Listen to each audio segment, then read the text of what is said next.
Fala pessoal, tudo bem? Vamos hoje falar sobre direito eleitoral e o prazo de desincompatibilização. O que é a desincompatibilização?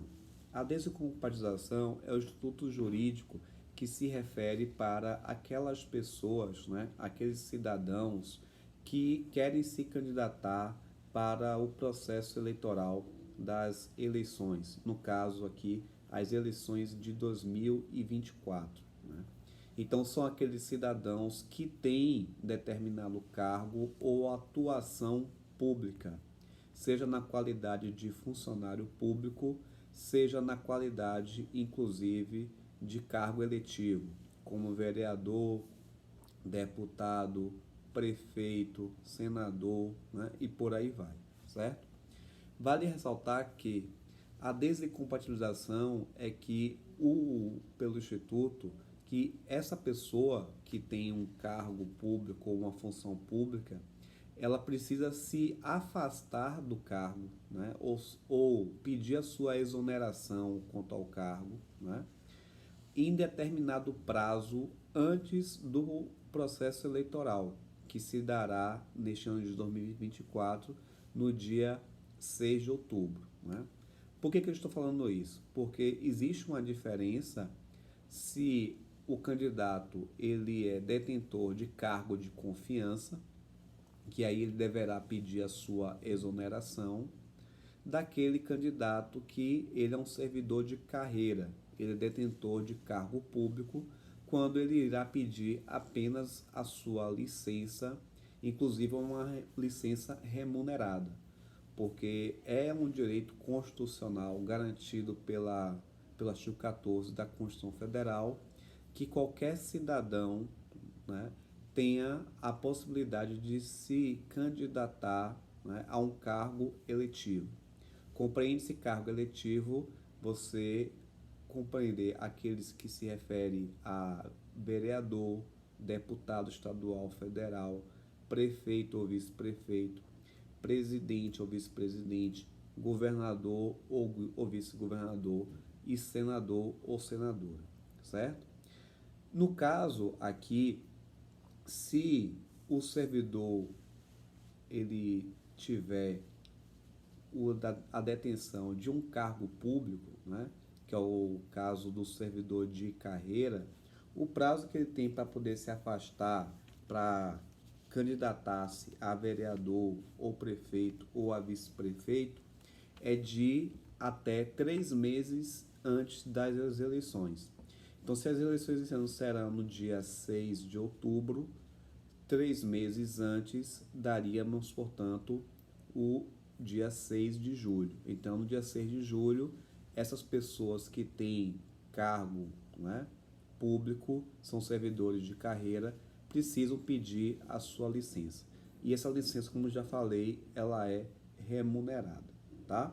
Se a pessoa ela tiver algum cargo de confiança, então você está numa determinada secretaria, com uma determinada função, que é que a gente chama aqui de DAS 4, 5, Por exemplo, são cargos de confiança pequenos, relativamente pequenos. Então, se ela quiser concorrer ao cargo de vereador, o prazo ele é de 6 meses, tá? Já para a vaga de prefeito ou vice-prefeito, o prazo para os secretários municipais e estaduais, que é um cargo de confiança superior, DAS 2, geralmente, ou DAS 1, a depender, o prazo aqui ele é de 4 meses. Então, 4 meses antes do dia 6 de outubro, daria 6 de junho, certo? É possível ainda que magistrados, sejam eles juízes de primeiro grau, desembargadores, ministros dos tribunais, também possam ter o direito de disputar eleições. Lembrando que aqui nesse caso, eles vão ter que pedir, no caso, a licença, para isso. E nessa hipótese é importante que o seu afastamento seja de até 4 meses, antes do processo eleitoral. Então, seria também a data do dia 6 de junho, tá? Outra categoria importante que não é servidor público, né, ou detentor de cargo público ou de função pública, se refere àqueles trabalhadores do ramo da comunicação, né? A exemplo de radialistas ou pessoas que trabalhem na televisão, né?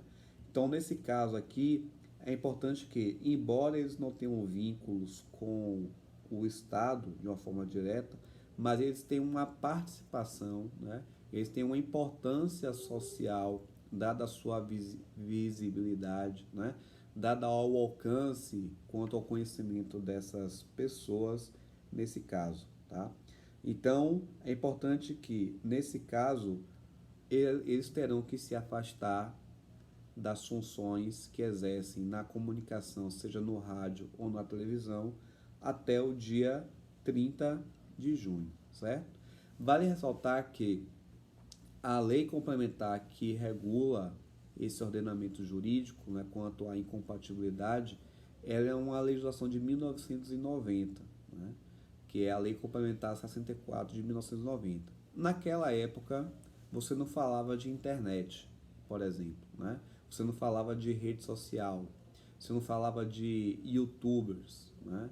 Entre outros profissionais que estão hoje, né, que são comunicadores da internet. Então, aquelas pessoas que trabalham na internet, né, seja com TikTok, com Instagram, com YouTube, etc., não existe a obrigatoriedade deles se afastarem também no dia 30 de junho, porque a lei expressamente fala quanto aos trabalhadores da comunicação, aqueles apenas do rádio e da televisão, certo? Então, se atente, porque se a pessoa ela não cumprir o prazo de desincompatibilização, né, levando em consideração as várias regras em razão do seu cargo, né, em razão da sua função ou em razão do seu trabalho de comunicação, ela se torna inelegível para o processo eleitoral e aí provavelmente terá sua candidatura cassada, tá bom? Então era isso. Forte abraço e até a próxima.